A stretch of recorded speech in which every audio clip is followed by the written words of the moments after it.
اعوذ باللہ من الشیطان الرجیم بسم اللہ الرحمن الرحیم۔ شروع اللہ کے نام سے جو بڑا مہربان نہایت رحم کرنے والا ہے۔ قرب قیامت کا ایک ایسا فتنہ جس کا خوف اور دبدبہ ہر زمانے میں پایا جاتا تھا۔ اس فتنے کا ذکر اگر صحابہ کرام کی مجلس میں ہو جاتا تو صحابہ زاروں قطار رونا شروع کر دیتے اور اس فتنے سے اللہ پاک کی پناہ مانگتے۔ دوستو، آج کی اس ویڈیو میں بات کروں گا اس کائنات کے سب سے بڑے فتنے کی، یعنی دجال کی۔ یہ دجال کون ہے اور دجال حقیقت میں کس شخصیت کا نام ہے؟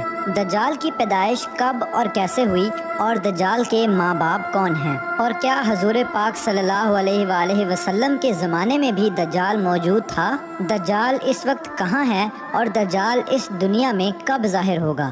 دوستو، ان سارے سوالوں کے جواب آج کی اس ویڈیو میں آپ کو قرآن و حدیث کی روشنی میں بتاؤں گا، لہٰذا آپ سے درخواست ہے کہ میری اس ویڈیو کو پورا اینڈ تک ضرور دیکھیے گا۔ دوستو، نبی پاک صلی اللہ علیہ وآلہ وسلم نے ارشاد فرمایا کہ قیامت اس وقت تک قائم نہیں ہوگی جب تک کہ دجال اس دنیا میں ظاہر نہ ہو جائے۔ دجال کی ظاہری نشانیاں اور شکل و صورت کے بارے میں نبی پاک صلی اللہ علیہ وآلہ وسلم نے ارشاد فرمایا کہ دجال چھوٹے قد کا ہوگا اور وہ بد صورت ہوگا، اور وہ ایک آنکھ سے اندھا ہوگا اور اس کے دونوں پاؤں ٹیڑھے ہوں گے، اور اس کے جسم میں بہت زیادہ بال ہوں گے، اس کے سر کے بال گھنگریالے ہوں گے اور اس کا رنگ سرخ یا گندمی ہوگا، اور اس کی ناک طوطے کی چونچ جیسی ہوگی۔ اور دجال کی سب سے واضح نشانی یہ ہوگی کہ اس کے ماتھے پر کاف فا را لکھا ہوگا، جس کو ہر مسلمان پڑھ لے گا، چاہے وہ پڑھا لکھا ہو یا پھر ان پڑھ ہو، لیکن کافر اور فاسق لوگ اس کو نہ پڑھ سکیں گے۔ دوستو، دجال جب اس دنیا میں ظاہر ہوگا تو لوگوں کے سامنے وہ پرہیزگار بن کر رہے گا تاکہ لوگ زیادہ سے زیادہ اس کی پیروی کریں، لیکن اندر سے وہ کافروں کی طرح ظالم ہوگا۔ دجال سب سے پہلے نبوت کا دعویٰ کرے گا، جب اس کے ماننے والوں کی تعداد زیادہ ہو جائے گی تو اس کے بعد یہ خدائی کا دعویٰ کر دے گا۔ دجال ایک بہت بڑی سواری پر سوار ہو کر پوری روئے زمین پر گردش کرے گا۔ وہ سواری اتنی بڑی ہوگی کہ اس کی آنکھوں کا درمیانی فاصلہ 40 گز ہوگا۔ دوستو، دجال کے پاس بے شمار طاقت اور بے شمار مال و دولت کے خزانے ہوں گے۔ اس روئے زمین کی زیادہ تر نہروں پر اس کا قبضہ ہوگا اور اس کی اجازت کے بغیر کوئی بھی پانی نہ پی سکے گا۔ یہ لوگوں کو گمراہ کرنے کے لیے طرح طرح کی شودہ بازیاں دکھائے گا۔ یہ آسمان کو حکم دے گا تو وہ بارش برسائے گا، یہ زمین کو حکم دے گا تو وہ سبزہ اگائے گی۔ اس وقت دجال اپنے آپ کو خدا کہے گا۔ جو لوگ اس کے پیروکار بن جائیں گے ان کو یہ مالا مال کر دے گا اور وہ لوگ عیش و عشرت کی زندگی گزاریں گے، اور جو لوگ دجال کو خدا ماننے سے انکار کر دیں گے تو یہ ان کو قتل کر دے گا۔ دوستو، دجال بجلی سے بھی زیادہ تیز رفتار سے اس زمین کے اندر گردش کرے گا اور وہ دنیا کے ہر کونے میں جائے گا۔ اس وقت دنیا کے تمام کافر اور اسرائیلی لوگ اس کی حمایت کریں گے اور اس کی جماعت کے ساتھ شامل ہو جائیں گے، لیکن جو سچا مسلمان ہوگا وہ اس کو پہچان لے گا اور اس کو ماننے سے انکار کر دے گا۔ دجال پوری روئے زمین میں فتنہ اور فساد پھیلانے کے بعد مکہ مکرمہ اور مدینہ منورہ کی طرف روانہ ہوگا۔ جب یہ مکہ میں داخل ہونے کی کوشش کرے گا تو اس کو مکہ میں داخل ہونے سے روک دیا جائے گا اور آخرکار مکہ سے ذلیل و خوار ہو کر مدینہ منورہ کی طرف جائے گا۔ اس وقت مدینہ منورہ کے 7 دروازے ہوں گے اور ہر دروازے پر اللہ تبارک و تعالیٰ کی طرف سے ایک نگہبان فرشتہ مقرر ہوگا جو اس کو مدینہ منورہ میں داخل ہونے نہیں دے گا۔ اس وقت دجال مکہ اور مدینہ کے باہر کھڑے ہو کر ایک خوفناک چیخ مارے گا۔ اس وقت مکہ اور مدینہ کے اندر جو بھی لوگ منافقین ہوں گے وہ اس کی آواز سن کر باہر نکل آئیں گے اور دجال کے گروہ میں شامل ہو جائیں گے۔ دوستو، دجال 40 دن تک دنیا میں رہے گا اور آخرکار امام مہدی علیہ السلام اور حضرت عیسیٰ علیہ السلام کے ساتھ اس کا مقابلہ ہوگا۔ اس وقت دجال کا لشکر دنیاوی اعتبار سے مسلمانوں سے زیادہ مضبوط اور زیادہ طاقتور ہوگا۔ اس وقت مسلمانوں اور دجالی گروہ کے درمیان ایک بہت بڑی جنگ ہوگی۔ اس جنگ کے اندر دجالی ہار جائیں گے اور دجال کے لشکر کو بہت بری طرح ہار کا سامنا کرنا پڑے گا۔ اس وقت دجال حضرت عیسیٰ علیہ السلام سے ڈرتے ہوئے فلسطین کی طرف بھاگے گا اور حضرت عیسیٰ علیہ السلام اس کا پیچھا کرتے ہوئے اس کو مقام لد پر پکڑ لیں گے اور اللہ تبارک و تعالیٰ کے حکم سے دجال کو قتل کر دیں گے۔ دوستو اب بات کرتے ہیں کہ دجال کون ہے اور اس کے ماں باپ کون ہیں۔ دجال کی پیدائش کے متعلق مختلف روایات ملتی ہیں، جیسا کہ نبی پاک صلی اللہ علیہ وآلہ وسلم کے دور کی بات ہے کہ جب مسلمان مکہ سے مدینہ کی طرف ہجرت کر رہے تھے کہ انہی دنوں میں مدینہ کے اندر ایک یہودی عورت نے ایک بچے کو جنم دیا جو کہ پیدائشی کانا تھا۔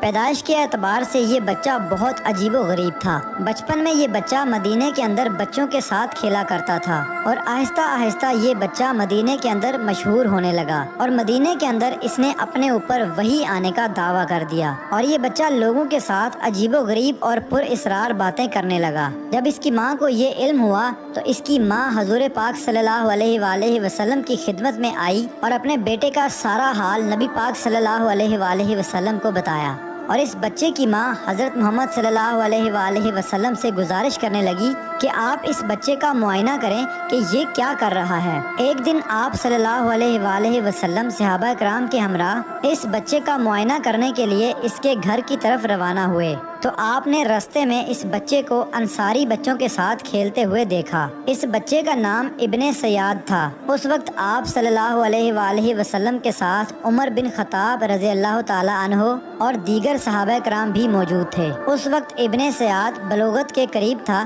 لیکن جوان نہیں ہوا تھا۔ آپ صلی اللہ علیہ وآلہ وسلم اس کے قریب گئے لیکن اس کو پتہ نہ چلا تو آپ صلی اللہ علیہ وآلہ وسلم نے اس کی کمر پر ایک ضرب لگائی اور ابن سیاد سے فرمایا کہ کیا تم گواہی دیتے ہو کہ میں اللہ کا رسول ہوں؟ تو ابن سیاد نے آپ صلی اللہ علیہ وآلہ وسلم کی طرف دیکھا اور کہا کہ میں گواہی دیتا ہوں کہ آپ اللہ کے رسول ہیں۔ پھر ابن سیاد نے آپ صلی اللہ علیہ وآلہ وسلم سے کہا کہ کیا آپ گواہی دیتے ہیں کہ میں اللہ کا رسول ہوں؟ تو آپ صلی اللہ علیہ وآلہ وسلم نے ابن سیاد کو چھوڑ دیا اور فرمایا کہ میں اللہ اور اس کے رسولوں پر ایمان لایا۔ اس کے بعد آپ صلی اللہ علیہ وآلہ وسلم نے ابن سیاد سے پوچھا کہ تو کیا دیکھتا ہے؟ تو ابن سیاد نے کہا کہ میں سمندر پر عرش دیکھتا ہوں۔ تو اس وقت آپ صلی اللہ علیہ وآلہ وسلم نے ارشاد فرمایا کہ وہ ابلیس کی چال ہے۔ تو اس وقت ابن سیاد نے حضرت محمد صلی اللہ علیہ وآلہ وسلم کو بتایا کہ میرے پاس سچی اور جھوٹی خبریں آتی ہیں۔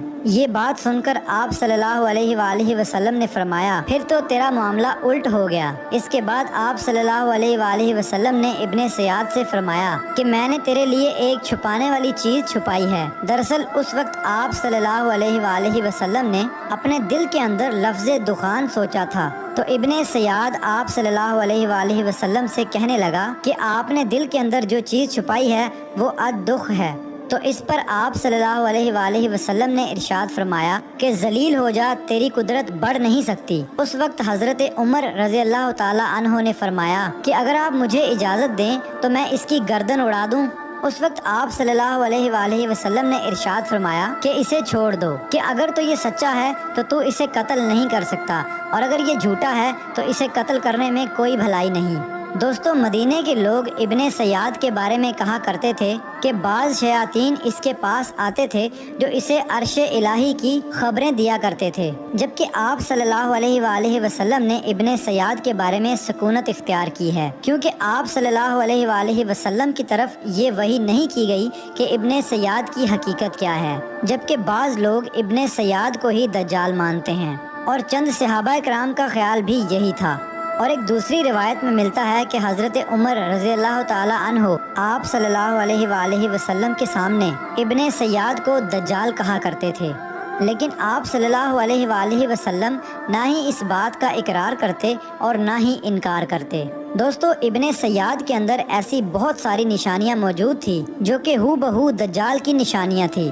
یہی وجہ ہے کہ اس دور کے اندر صحابہ کرام بھی ابن سیاد کو دجال کہا کرتے تھے، اور بعض مفسرین کا یہ کہنا ہے کہ ابن سیاد ہی وہ شخص ہے جو قیامت کے قریب دجال بن کر ظاہر ہوگا۔